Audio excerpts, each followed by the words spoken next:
Okay, so get this. Today we're diving into a real-life breakup. No expert advice, no fictional characters. We're going right into the raw, unscripted conversation between James and Lisa as their relationship ends. Yeah, the unfiltered emotion is what's so compelling. It's like we're right there in the coffee shop with them. Yeah, exactly. Like invisible observers picking up every nuance, the tension, you can feel it right away. Oh, absolutely. Palpable from the start. And the setting, same coffee shop as their first date, adds to the melancholy. It's incredible how a place can hold that emotional weight, right? Like the ghosts of their past happiness. Absolutely. A symbol of their history, stark contrast to where they are now. As they talk, it's clear. Lisa's further along in letting go. James is still grappling with it. He even asks if she still loves him. That question, it's vulnerable, desperate, like he's searching for a lifeline. Yeah, that speaks to a fundamental fear, losing someone's love, losing part of your own identity. Romantic relationships, they get intertwined with our sense of self. When they end, it's like an existential crisis. Makes sense, yeah, like the rug's pulled out, you question everything, even if you're worthy of love. Lisa's answer, insightful but not comforting. She says love isn't the problem. They love each other, but they don't bring out the best anymore. Right? It challenges that fairy tale idea that love conquers all. Research shows love is essential, but not the only factor. Compatibility, values, communication, willingness to grow, all crucial. So it's not just the feeling, it's how it plays out in the relationship, whether that love fosters growth or hinders it. Precisely. Lisa's reached that realization. She sees a fundamental incompatibility, maybe in values or long-term goals. Staying together might lead to resentment. It's like she's honoring their love by letting it go, rather than clinging to something that's not working. Powerful way to look at it. Letting go for growth, that's something psychology explores a lot. Sometimes growth requires ending relationships, even those based on love. Which is probably why James resists. He wants to fix things, recapture those early days, like he's bargaining with the inevitable. It's completely understandable. Change is uncomfortable, especially when it's emotional like this. We crave stability, familiarity, even if it's not beneficial anymore. So psychologically, what's driving him to fix things? Is it just the relationship or something deeper?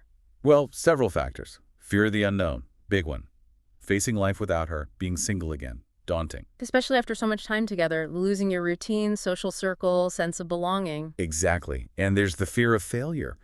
The relationship ending can feel like your fault, like a reflection on you. So you want to fix things, prove you can make it work. And he's clinging to that memory of their first date in this coffee shop like an anchor, back when things were simpler. Common coping mechanism, romanticizing the past, focusing on the positive, downplaying the challenges. But he wants to go back. Lisa knows it's impossible. There's resignation in her voice, acceptance that their journey's over. That acceptance comes from introspection, self-discovery. Maybe she's realized her own needs, aspirations. They don't align with the relationship anymore. Takes a lot of self-awareness and courage, don't you think? To step back from love and say, this isn't serving me. Absolutely. It comes with guilt, sadness, Right. but it's about self-preservation, personal growth. It's fascinating. Like they're two sides of the same coin. Two human responses to loss. On one side, the clinging, the bargaining, trying to hold on to what's slipping away. On the other, quiet acceptance. Painful, but necessary to move forward. It plays out in countless breakups, a testament to how complex human emotions are. No right or wrong way through heartbreak. Everyone processes it differently, at their own pace. As we go deeper, I'm curious to see how their approaches unfold. Will James resist or come to accept it? Will Lisa let go without shutting down emotionally? Those are the questions we'll explore. Unpacking the layers of this raw conversation, it's like their conversation is a microcosm of the bigger conversation about relationships, heartbreak, those societal expectations to fix things, clashing with the individual need to move on. Right, and James's resistance, it reveals something human too. There's vulnerability in wanting to hold on, even if it's futile. Absolutely, it's not about weakness. It's that deep need for connection, fear of losing it.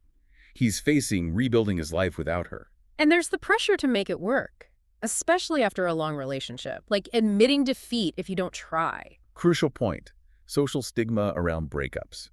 Especially in some cultures, age groups, it adds complexity to the emotions, makes it harder to acknowledge when it's over, to prioritize yourself over expectations. And Lisa, she's less concerned with those pressures, focused on what's authentic for her. Could it be a trend? Prioritizing personal fulfillment. It's possible, yes. Mm-hmm. Research shows younger generations value individual happiness, self-discovery, even if it means breaking from norms. Doesn't mean those relationships are less meaningful, though. Maybe the definition of success is evolving. Exactly. It's not just about longevity. It's the quality of the connection, the growth. And sometimes growth means ending it. Painful, but necessary. Lisa's seeing her own needs, limitations in the relationship. She says, we don't bring out the best in each other anymore. That's powerful, acknowledging that love can be a barrier to growth. It takes introspection, honesty. It's like she's saying, I love you, but I love myself enough to walk away from something that's no longer serving me. So self-awareness is crucial in relationships. Being attuned to our needs, recognizing patterns, understanding how our choices impact us and our partners. Without it, we fall into unhealthy patterns, repeat mistakes, stay in relationships that don't align.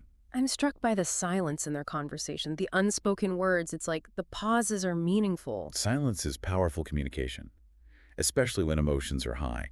It lets us process complex feelings, feelings that words can't always express. And it lets the listener fill the gaps, right, with their own interpretation. Precisely.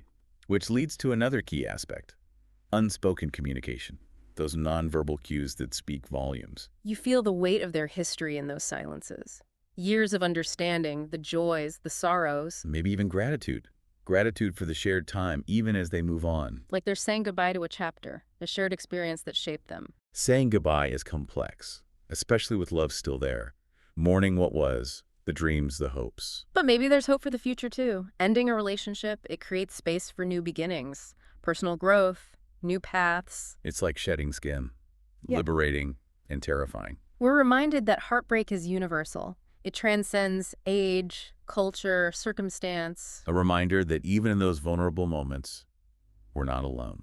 Thinking of our listeners, someone going through this, what advice, insights can we offer from this? Well, first, self-compassion is key. Breakups are tough. Be kind to yourself while you heal, while you let go.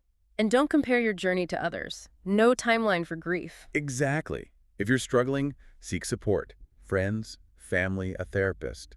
Talking, processing, being vulnerable, it's cathartic. This conversation shows the importance of communication. Open, honest, even in heartbreak. Even when it's hard expressing your feelings, your needs authentically, it creates closure, a more compassionate parting. Acknowledging the complexity without blame. And recognizing that even in ending it, we can be respectful, dignified. Powerful message for anyone going through a breakup.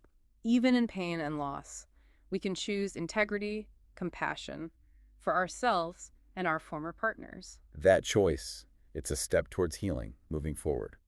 As we delve deeper, I wonder how they'll balance honesty and compassion.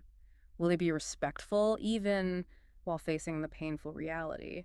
That's what we'll explore as we unpack their final moments. There's this moment they both want to go back to the beginning, those carefree days here in the coffee shop. They know it's impossible, but you feel the longing. Nostalgia for the early days is common in breakups.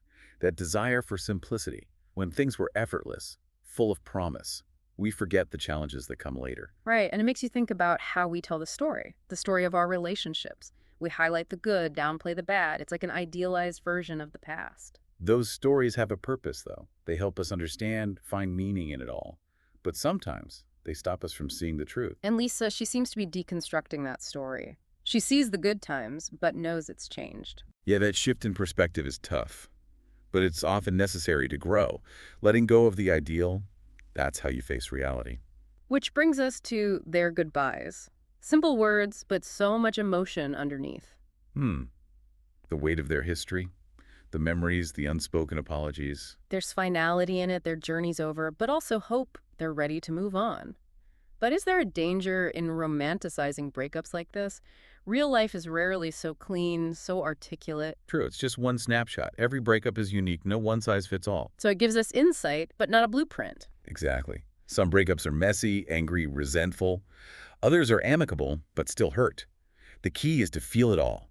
Seek support, let yourself heal in your own time. And remember, even in heartbreak, there's opportunity to learn about yourself, your needs, what you want. Absolutely. Every ending at the beginning, a chance to rewrite your story, your priorities. As we listen to James and Lisa, what's the most important takeaway for our listener? I'd say love is powerful, but it's not always enough. Sometimes letting go is the most loving thing, even if it hurts. Right, relationships have seasons. Some seasons end, even if they were beautiful. And in those endings, there's growth, Yeah. healing, the chance for something new. It shows the power of honest communication, too, even when it's hard. James and Lisa, their raw conversation, it lets us see love and loss, find comfort in that shared experience. So if our listener takes away one thing, I hope it's this. You're not alone in heartbreak. And within that pain, there's hope. A chance for renewal, a brighter future. And you know what's interesting? Even as they're letting go, there's this moment. They both wish they could go back. Yeah, to the beginning. Back to when they first met, right here. Instead of longing for those early days. It's so common, that nostalgia. We crave simplicity. That time when the relationship felt easy, full of potential. We kind of forget the challenges that come with time. Makes sense. We create these narratives, don't we? About our relationships. We remember the good parts, gloss over the tough stuff. Right, it's like we build an idealized version of the past. But Lisa, she seems to be past that. She accepts that things have changed. That shift is so important for growth. Letting go of the ideal, facing the reality, even if it hurts. And then they say goodbye. Such a simple word, but so much weight to it. Yeah, you can feel the unspoken emotions. There's years of shared history there. The good, the bad, the unspoken apologies. There's a finality to it, but also a sense of peace. Like they're both ready for what comes next. But I wonder, is it dangerous to romanticize breakups like this? I mean, real life is rarely this neat. That's a good point. This is just one slice of a much bigger process. Every breakup is different. There's no one right way to handle it. So we get insights, but not a rule book. Exactly. Some breakups are explosive, full of anger. Others are more peaceful, but still painful. The important thing is to allow yourself to feel it all. And to remember, even in the midst of heartbreak, there's an opportunity for growth, to learn, to heal, to figure out what you truly want. Absolutely. Every ending is a new beginning, right? A chance to redefine yourself, your priorities. So as we wrap up our deep dive with James and Lisa, what's the key takeaway for our listeners? I think it's this. Love is powerful, but it's not always enough. Sometimes letting go is the kindest thing you can do. For yourself and for the other person. Even when it's hard? Yeah, even when it's hard. It's a reminder that relationships, they have seasons. And sometimes a season ends, even if it was a beautiful one. And in that ending, there's potential for growth, for healing, for discovering new possibilities. Absolutely. And it's a testament to honest communication, even in the midst of heartbreak. James and Lisa's conversation, it's raw, it's real. It helps us see that we're not alone in this. In the messy reality of love and loss. Exactly. And if our listeners take away just one thing, I hope it's this. You're not alone in this journey. And even in the pain, there's hope. The hope for a brighter future.